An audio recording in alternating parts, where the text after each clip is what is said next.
in the past you've had great players on a lot of teams, but there's always been like a Stewie or a Maya or a Diana, and this year you have a two-headed monster that's kind of filling that role. How different has it been with Fee and Lou kind of taking that role that one player normally takes?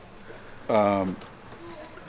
Well, you know, they say animals hunt in pairs, right? I mean, most of the time, if you look back at our best teams, our greatest teams, there was always at least a couple of them.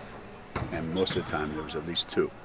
You know, going all the way back, you know, for our national championship teams to, you know, Jen and Jamel, Pam and Rebecca, you know, like classes that had two, you know, really, really, you know, one. Then you get lucky and get Sue, Swin, Asia, Tamika, you know. But, you know, you do find that when you have two players that complement each other really well, that are both committed to the same thing, have a great relationship on and off the court,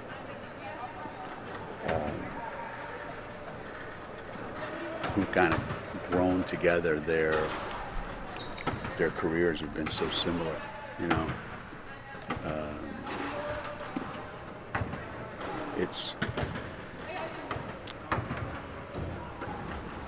It's not better or worse than having one Stewie or one Diana or one Maya or one Tina or one, you know, you name it.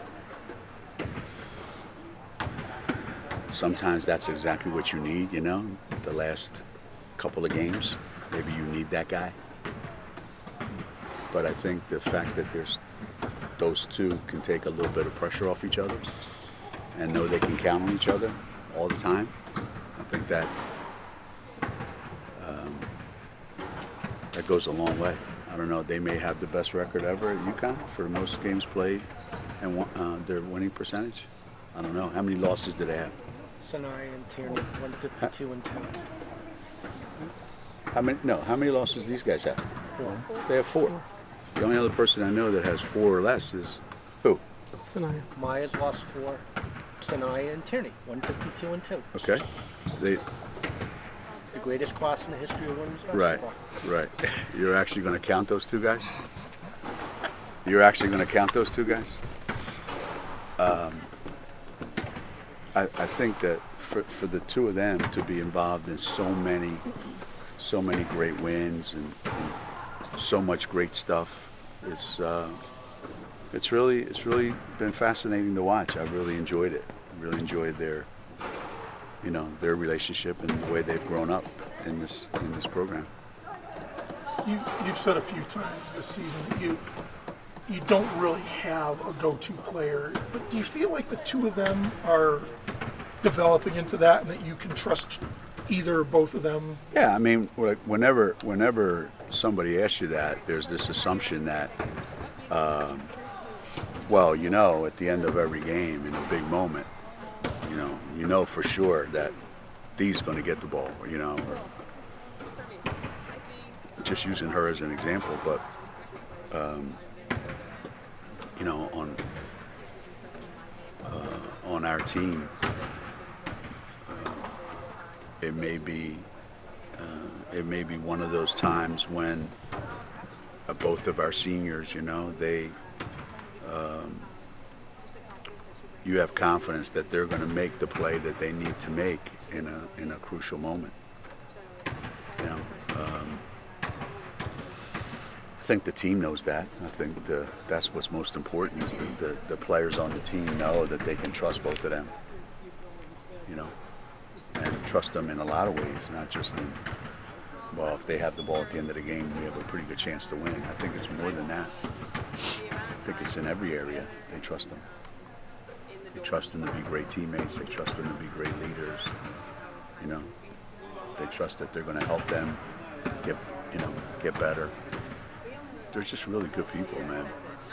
They're really good people, individually and as a pair. They're just great individuals, and they're just great kids. What impresses you about each one of them? again, you know, they have a lot of similarities. You know, maybe that's why they're so comfortable. They both have a low-key approach to everything. You know, they're both kind of subdued kind of people. There's nothing dramatic about them. There's no over-the-top theatrics about them. You know, they just come in, they do their thing, and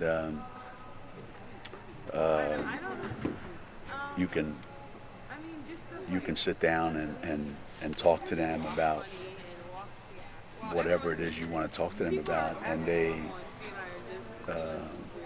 get it, they see it. They're able to interact with everybody on the team. They're great with the people that they meet. Everybody that they meet falls in love with them because of the way they are with them. It's just, you know, they're the kind of kids you want to bring home with you. Can you say just about Rebecca tomorrow, you know, getting her number retired? And Yeah, it's a pretty big deal, huh? Somebody asked me today, like, what's the criteria for getting your number retired at UConn? I said, you got to make the Hall of Fame. And they go, well, that narrows it down pretty good. I said, yeah. I said, it's pretty clear, cut and dry. Hey, you going to retire my number? I don't know. You going to be in the Hall of Fame? So we may be the only women's basketball program in the country where that's the criteria to having your number retired. But it is what it is, and she's a Hall of Famer in so many ways, you know. As much a Hall of Famer as a person, and as for what she did for UConn women's basketball and for the game of basketball around the country at the perfect time. I've just heard something recently that said, you know, history doesn't necessarily make the person. The person happens to grab it and make history. And, you know, she had an opportunity to, like, make something happen that had never happened before. The entire country, you know, knew who Rebecca Lobo was. The entire country, through her, knew who UConn women's basketball was. And she handled it in a way that I think let everybody know this is who I am and this is what our program stands for. And I think it set the tone for everything else. Forget the 2,000 points, the 1,000 rebounds, the blocks, the All-Americans, the national championship and all that stuff. You know, there's no question as a player. I mean, there's been very few players better than her. Certainly here at UConn, but the impact that she had on the court was huge. But I think for the impact that she had off the court as well, I think when you put those two things together, it's a very rare combination. But I'm probably the luckiest coach in America. I'd probably be saying that a lot in the coming years when we retire some more numbers. I don't know if you've thought of, like, that maybe this should have happened before, but the way the timing turned out, that she went into the Hall of Fame and everything, and that the idea of this now being, I guess, more subjective, I guess, that there is a criteria for it. It kind of worked out well then, rather than, you know, like the original thing was to retire her number on her senior day. It was never about, you know, when you think it through.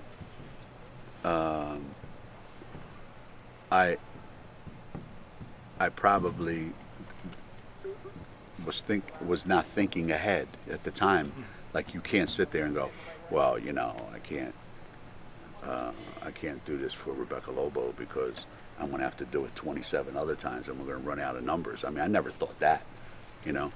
All I thought was we have to do something special for Rebecca that's never been done before because she's different than anybody that's ever come through there. So that's where the idea of the jersey and what I wanted to do was put her up on that wall that night. And whether that meant retiring her number or honoring her in some way, whatever that meant, that's what I wanted to do that night. And for various circumstances, it didn't happen. So I'm glad that, eventually we got that wall. And now we've got another, even a more exclusive club that she's joined. That's pretty exclusive in itself. She's joining one that's, right now, she's the only member. 1, 2, 3, 4, 5, 6, 7, 8, 9, 10, 11, 12, 13, 14, 15, Beeson 16, Beeson will 17, be 18, 21, 19, 22. 20, 21. That kind of CD 20. That's Beeson will be 20 and 20. Yeah, it's all the numbers you would have had left. You would have been out of numbers. yeah, exactly. Exactly. I mean, you can't do that. You can't do that. So at least this way, Yeah, but who could have thought this would have? Exactly. You can't think of it that way.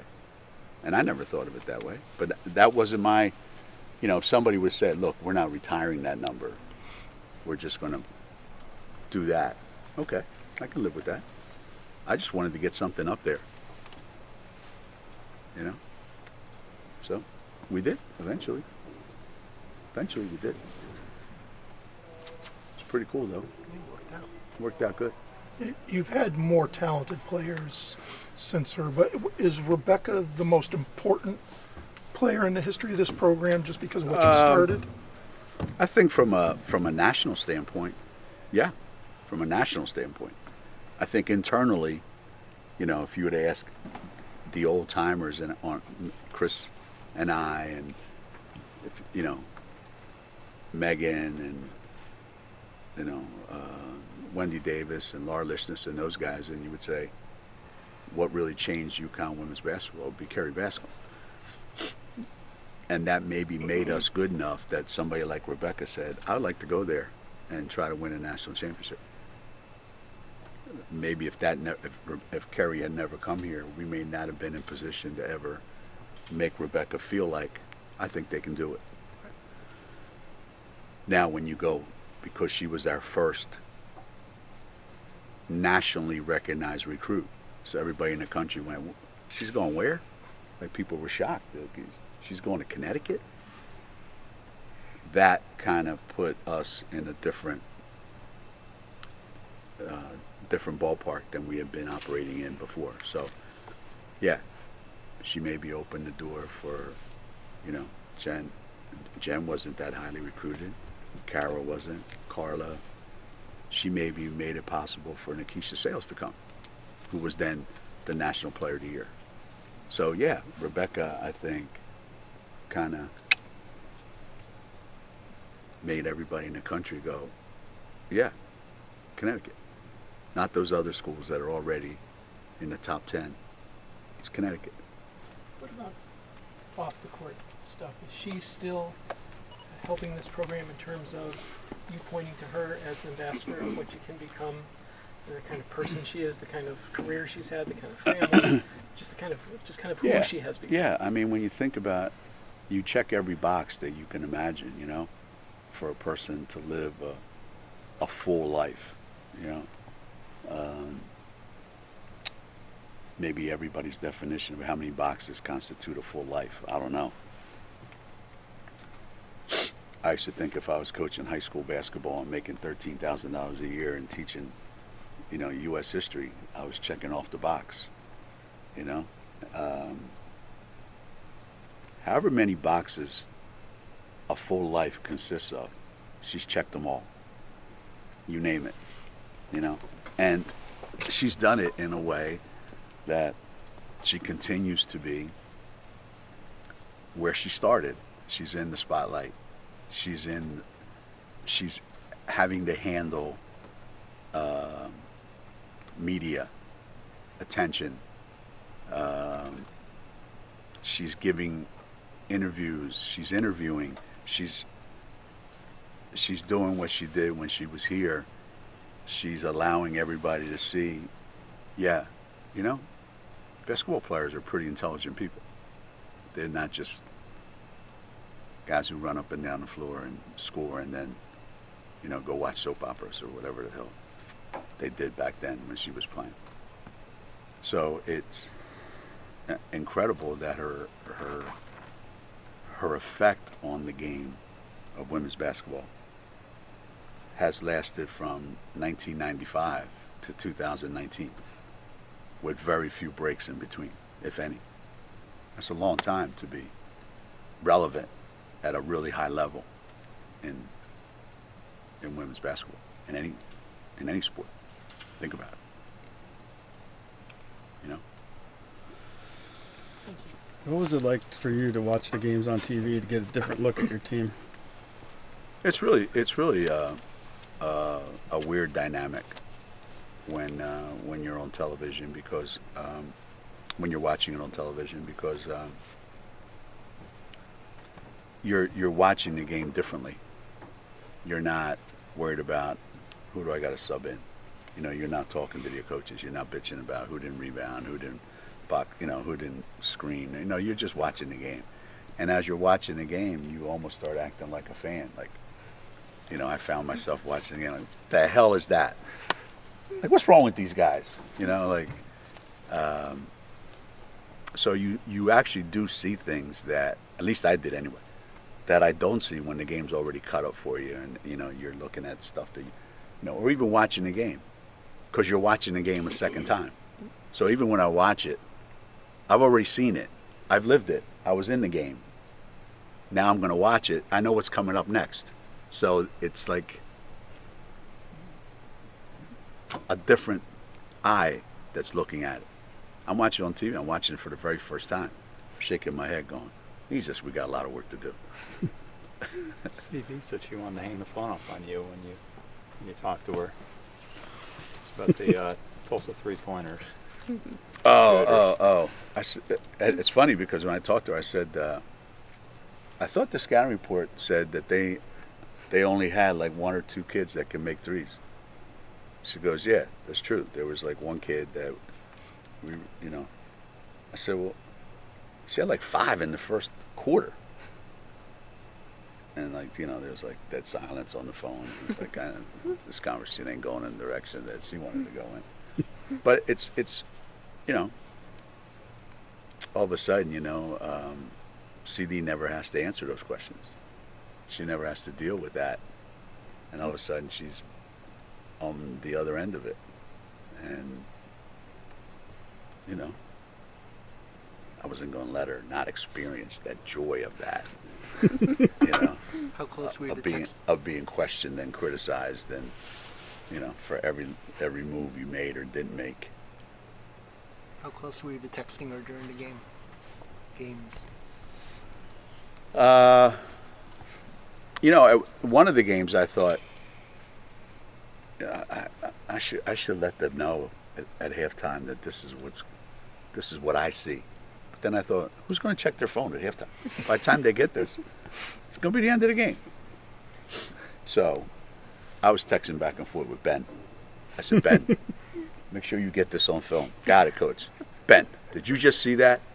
Which one? I said, you know what I'm talking about. Yeah, I got it. Make sure you get that. All right, got it. So that was the extent of my coaching, texting back with Ben, our video guy.